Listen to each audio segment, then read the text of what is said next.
بسم اللہ الرحمن الرحیم۔ شروع اللہ کے نام سے جو بڑا مہربان نہایت رحم والا ہے۔ حضرت عائشہ رضی اللہ عنہا فرماتی ہیں کہ رسول اللہ صلی اللہ علیہ وآلہ وسلم لوگوں کو کسی کام کا حکم دیتے تو وہ ایسا ہی کام ہوتا جس کے کرنے کی لوگوں میں طاقت ہوتی۔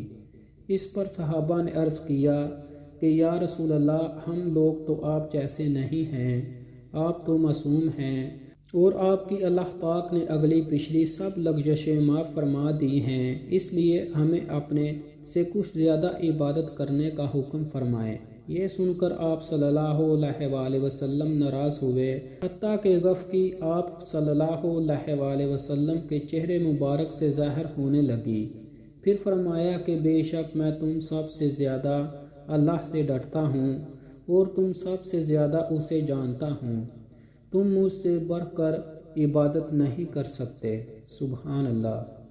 اگلی روایات میں آپ صلی اللہ علیہ وآلہ وسلم نے فرمایا، جس انسان میں یہ تین باتیں ہوں گی وہ ایمان کا مزہ پا لے گا۔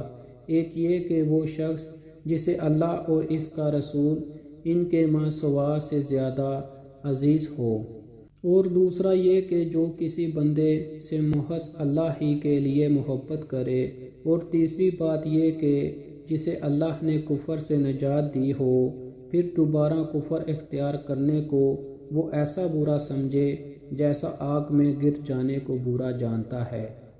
سبحان اللہ۔